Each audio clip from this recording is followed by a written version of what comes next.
orang lain dan berlapang dada. Ini sesuatu yang berat, tetapi subhanallah ini penyebab pelebur dosa-dosa. Allah berfirman dalam surah Al-Imran ayat 133 sampai 134, A'udzu billahi minasyaitonir rajim, wasari'u ila magfiratin min rabbikum wa jannatin arduha as-samawati wal ardu iddat lil muttaqin alladzina yunfikuna fis sarra'i wad dharra'i wal qadhimina al-ghaidha wal 'afina 'anil nas wallahu yuhibbul muhsinin. Bersegeralah kamu kepada ampunan dari Tuhanmu, bersegeralah bertaubat dan kejarlah surga yang dijanjikan yang luasnya seluas langit dan bumi yang disediakan untuk orang-orang yang bertakwa, yaitu orang-orang yang menafkahkan hartanya baik di waktu lapang maupun sempit. Ini kunci pertama masuk surga dan dapat pengampunan Allah. Rutin bersedekah baik di waktu kaya ataupun lagi miskin, dan orang-orang yang menahan amarahnya. Qadhimil ghaidh, al-ghaidh kata para ulama adalah marah yang dia mampu untuk melampiaskan karena dia atasan atau dia benar, lalu dia mengontrol amarahnya. Dan orang-orang yang suka memaafkan kesalahan orang lain, dan Allah menyukai orang-orang yang berbuat kebajikan. Allah menjelaskan sifat-sifat orang bertakwa dibagi tiga: yang suka berinfak dalam keadaan sembunyi-sembunyi, atau maaf, dalam keadaan lapang ataupun lagi sempit, juga menahan emosi padahal dia mampu melampiaskan, dan juga memaafkan orang lain. Ayat ini teman-teman sekalian memberikan gambaran kepada kita pelajaran penting. Rutinnya seseorang bersedekah setiap hari, kemudian juga dia bisa mengontrol emosinya. Disebutkan dalam sebuah kisah, ada seorang salafus saleh, dia memiliki seorang budak, hamba sahaya. Kemudian budak itu pun membawa sebuah marak panas. Lalu orang soleh ini kebetulan lagi duduk bersama dengan tamunya. Tanpa disengaja si budak ini rupanya kakinya kesentuh karpet, lalu tertumpahlah kuah panas tersebut di bajunya tuannya. Kita bisa bayangkan teman-teman bagaimana kalau kuah sangat panas tertumpah di paha kita dan sangat panas, bisa melepuh. Tapi si budak ini faham agama dan juga tuannya ini faham agama. Maka budaknya tiba-tiba mengatakan, "Tuan, Allah telah berfirman dalam Al-Quran." Ya. Maka tiba-tiba tuannya mengatakan, "Bacakanlah." Maka dia pun mengatakan, ya, "Wal qadhiminal ghaidh," dan orang-orang yang bisa menahan marahnya pada saat dia sedang emosi. Maka tuannya mengatakan, "Saya sudah menahan marah saya." Lalu dia bilang, "Masih ada lanjutan ayat, Tuan. Wal 'afina 'anin nas," dan orang yang suka memaafkan orang lain. Maka tuannya mengatakan, "Saya sudah maafkan kamu." Lalu dia mengatakan, "Masih ada lanjutannya, Tuan. Wallahu yuhibbul muhsinin," dan Allah suka dengan orang-orang yang berbuat kebaikan. Maka dia mengatakan, "Pergilah kau, sudah saya bebaskan." Ya.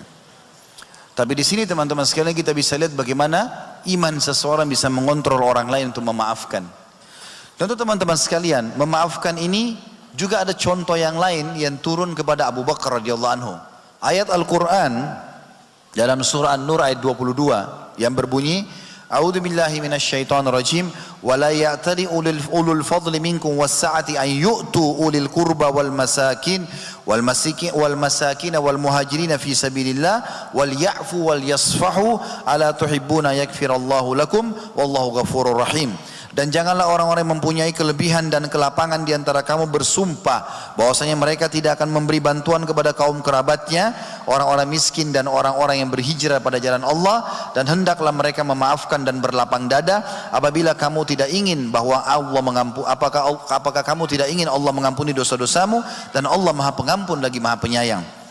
Kata para ulama, Ibnu Katsir menyebutkan ayat ini turun kepada Abu Bakar radhiyallahu anhu. Beliau memiliki seorang sepupu bernama Muslih bin Abi Muslih. Orang ini pernah memfitnah anaknya Aisyah. Anaknya Abu Bakar radhiyallahu anhu, Ummul Mukminin Aisyah, berzina dengan Safwan. Maka pada saat itu, karena tiap hari dibiayai hidupnya lalu dia sebarin fitnah, kata Abu Bakar, "Demi Allah mulai sekarang aku tidak akan membayar lagi atau tidak akan membiayai hidupmu." Padahal orang ini mengaku salah, kemudian dia sudah berjanji tidak akan mengulanginya. Lalu Allah menurunkan ayat ini mengatakan, "Dan janganlah orang-orang yang mempunyai kelebihan dan kelapangan di antara kamu," maksudnya Abu Bakar, "bersumpah untuk tidak memberi bantuan kepada kaum kerabat yang sudah minta maaf, orang-orang miskin dan orang-orang yang berhijrah pada jalan Allah? Tidakkah dan hendaklah mereka memaafkan dan berlapang dada? Apakah kamu tidak ingin Allah mengampunimu? Maka kata Abu Bakar, aku ingin Allah mengampuni dosa-dosaku. Lalu beliau pun menebus sumpahnya dengan memberikan makan 10 orang miskin. Juga bagi suami-suami ya, yang hadir di sini dan juga ayah ya, secara khusus Allah turunkan ayat Al-Quran dalam surah At-Taghabun ayat 14. Allah berfirman, A'udzubillahi minasyaitonir rajim. Ya ayyuhalladzina amanu inna min azwajikum wa auladikum aduwwan lakum fahdharuhum wa in ta'fu wa tasfahu wa takfiru fa innallaha ghafurur rahim. Hai orang-orang beriman, sesungguhnya di antara istri-istri dan anak-anakmu ada yang menjadi musuh bagimu, maka berhati-hatilah kamu terhadap mereka, dan jika kamu memaafkan dan tidak memarahi serta mengampuni atau memaafkan mereka, maka sungguhnya Allah Maha Pengampun lagi Maha Penyayang. Kata Imam At-Tabari dalam tafsir ayat At-Taghabun 14 ini, wahai orang-orang beriman kepada Allah dan Rasulnya, sesungguhnya sebagian istri dan anakmu ada yang menjadi musuh bagimu, mereka menghalangimu dari jalan Allah dan menghindarkanmu dari taat kepadanya, maka berhati-hatilah jangan menuruti perintah mereka untuk tidak taat kepada Allah.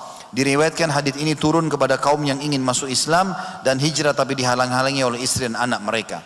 Sebagian juga ulama tafsir mengatakan yang dimaksud dengan ayat ini adalah ada di antara para istri dan anak, seringkali kalau si suami atau ayah ingin pergi sholat berjamaah di masjid, atau ingin bersedekah, atau ingin menjenguk orang sakit, atau membantu orang tuanya, maka mereka berusaha menghalang-halangi dalam ketaatan.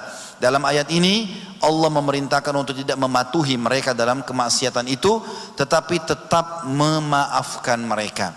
Jadi tidak terbawa dengan arus emosional, tapi menasihati dengan cara baik agar mereka sadar.